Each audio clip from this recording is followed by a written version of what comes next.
مولاي صل وسلم دائما أبدا على حبيبك خير الخلق كلهم.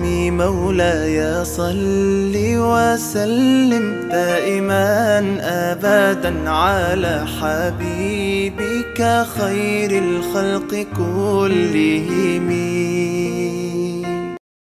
A'udzu billahi minasyaitonir rajim. Bismillahirrahmanirrahim. Alhamdulillahi rabbil alamin. Wassalatu wassalamu ala rasulihil karim wa ala alihi wa sahbihi ajma'in. Qala rabbi shrah li sadri wa yassir li amri wahlul 'uqdatam min lisani yafqahu qawli wa la haula wa la quwwata illa billahil aliyyil azim. Tuan-tuan dan puan-puan yang dirahmati Allah, bertemu lagi kita di siri Qalbil Quran, siri meneliti keindahan teks Al-Quran, siri tadabbur ayat-ayat Al-Quran yang menarik perhatian para mutadabbirin. Mari sama-sama kita ikuti di siri berikutnya. Tajuknya adalah seperti ini. Qalbil Quran 31. Al-Ankabut, kata muzakkar atau muannas. Ini yang menjadi persoalan kepada beberapa kelompok yang mengatakan bahawa penggunaan Al-Ankabut di dalam Al-Quran ini salah kerana Al-Ankabut adalah muzakkar tetapi diguna di dalam Al-Quran sebagai betina. Mari kita lihat dan buktikan apakah Al-Quran benar atau tuduhan mereka ini lebih tepat. Surah Al-Ankabut ayat 41 yang akan kita bincang pada siri ini. A'udzu billahi minasy syaithanir rajim. Masalul ladzina ittaqazu min dunillahi awliya'a kamasalil ankabuti ittaqazat baita wa inna awhanal buyuti labaitul ankabut law kanu ya'lamun. Adapun maksudnya secara umum, perumpamaan orang-orang yang mengambil selain Allah sebagai pelindung, sebagai penaung, sebagai pendokong atau sebagai Tuhan, seumpama labah-labah mengambil rumahnya sebagai pelindung, sebagai penaung. Kerana inna awhanal buyut, kerana selemah-lemah, serapuh-rapuh rumah, labaitul ankabut, adalah rumah ankabut. Laukanu ya'lamun, kalaulah mereka mengetahui perkara tersebut. Itu maksudnya secara umum. Jadi persoalan yang akan kita bincangkan ialah penggunaan ittakhazat. Ini qarinah fi'il yang disertai dengan tak ta'nis yang menyebabkan ankabut yang dimaksudkan ini adalah labah-labah betina. Kerana tak ta'nis itu petunjuk kepada betina. Jadi untuk melihat dengan lebih tepat, mari kita ke mu'jam dan kamus-kamus besar dalam bahasa Arab. Pertama kita pergi ke Mu'jam Al-Ma'ani Al-Jami'. Al-Ankabut jamaknya angkabutat, anakib, anakib. Wal ghalib 'alaiha ta'nis.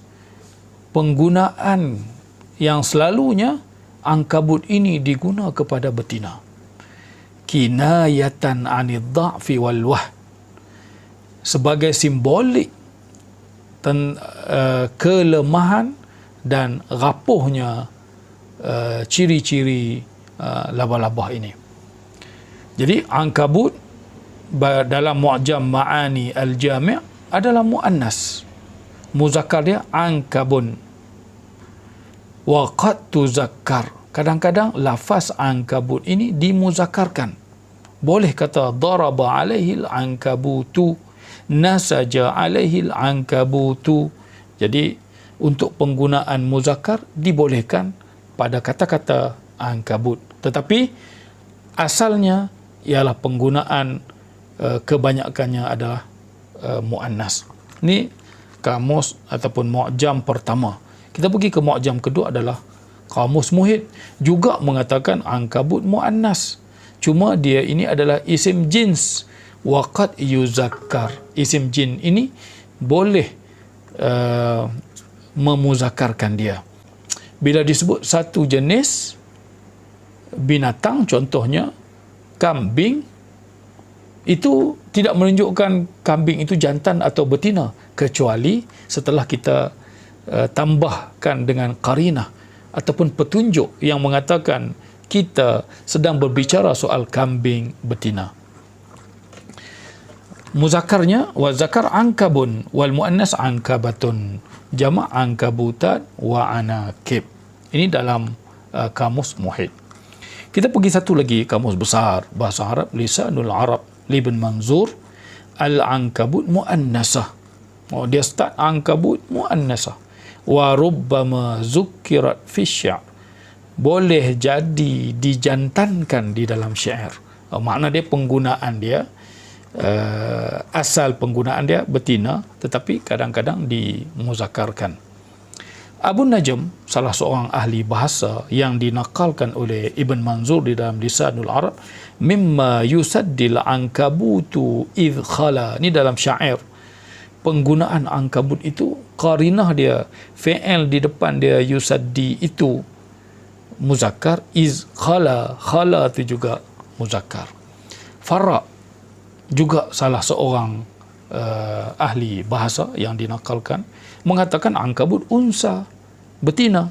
Waqad yuzakkiruha ba'dul Arab, kadang-kadang dimuzakkarkan penggunaan ankabut ini oleh sebahagian Arab. Jadi untuk persoalan penggunaan ini tidak ada masalah, kerana kamus-kamus utama mengatakan ia adalah muannas. Jadi tuduhan mereka bahawa salah penggunaan ankabut sebagai betina itu tidak betul, kerana kamus-kamus utama menyaksikan bahawa benarnya penggunaan Al-Quran.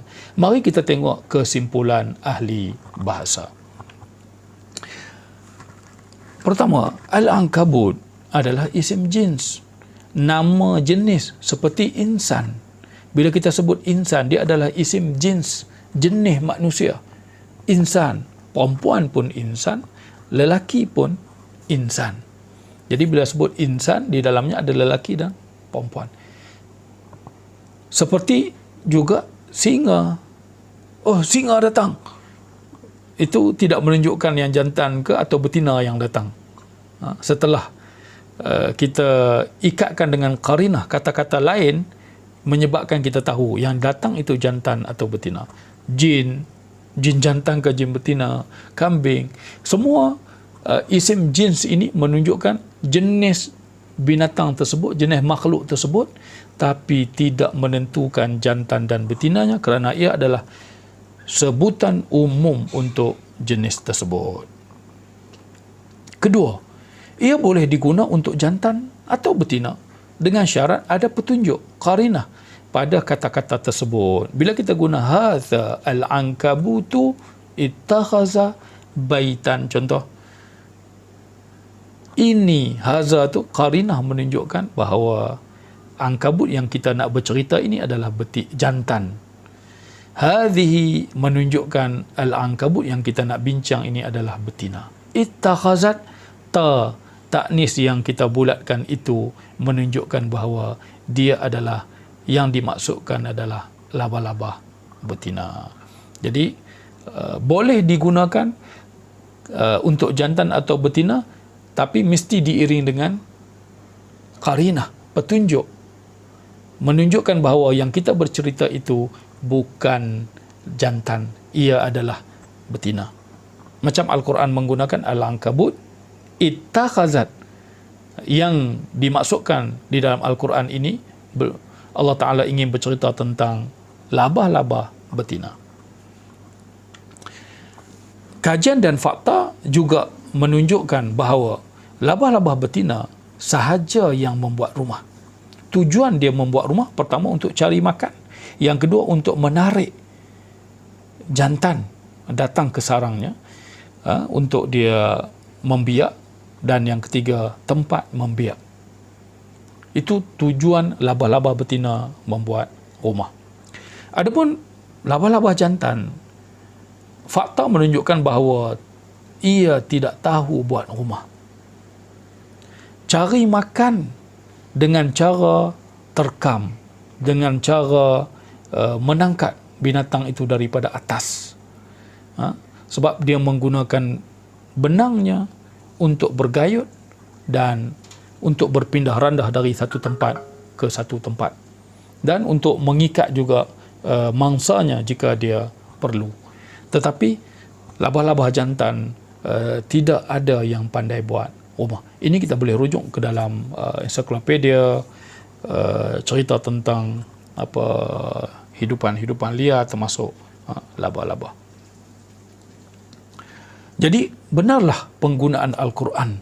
Pertama, Ta'nis Al-Ankabut mengatakan, bercerita tentang Ankabut betina tadi tepat dengan penggunaan bahasa Arab dahulu. Syair-syair yang dia orang bawa contoh itu sebelum Islam lagi, sebelum turunnya Al-Quran lagi, telah ada syair-syair yang diguna untuk dijadikan bukti bahawa penggunaan Al-Ankabut ini muannas, betina, dan kadang-kadang diguna untuk jantan. Kedua, dikaitkan dengan rumah. Bila dikaitkan ittakhazat baitan, ini si betina lah yang ada kemahiran untuk buat rumah. Ulama ahli tafsir yang membahaskan isu ini mengatakan kalaulah diguna ittakhaza, nescaya kajian hari ini akan menyalahkan Al-Quran. Tetapi bila bertepatan dengan apa yang disebut oleh Al-Quran, maka benarlah apa yang dibawa oleh Al-Quran. Jadi tuan-tuan dan puan-puan yang dirahmati Allah, siri 31 ini kita ingin membincangkan soal penggunaan ta'nis pada kata-kata ittakhazat yang menunjukkan bahawa betina yang membuat sarang tersebut, yang menjadi persoalan oleh ramai para pengkritik Al-Quran, termasuk orang-orang dalam bahasa Arab sendiri. Kalau kita buka di dalam YouTube, persoalan orang Arab sendiri menyoal kenapa diguna ittakhazat. Kerana dalam penulisan mereka banyak menggunakan Ankabut ini sebagai penggunaan muzakkar. Jadi semoga kita dapat pencerahan dan bermanfaat untuk kita tadabbur dan teliti ayat-ayat Allah ini. Sehingga bertemu lagi di siri seterusnya berkaitan dengan inna auhanal buyut labaitul ankabut. Sambung pada siri ini. Sehingga bertemu lagi, aqulu qawli hadza wa astaghfirullahalazim li wa lakum. Wassalamualaikum warahmatullahi taala wabarakatuh. Kekalkan Al-Quran sebagai imam kita, semoga kembali di dalam petunjuknya. Kekalkan Al-Quran sebagai imam kita, semoga kembali di dalam petunjuknya. Kalamullah hidayah bagi kita, diberikan Jibril kepada Rasul kita. Kalamullah hidayah bagi kita, diberikan Jibril kepada Rasul kita.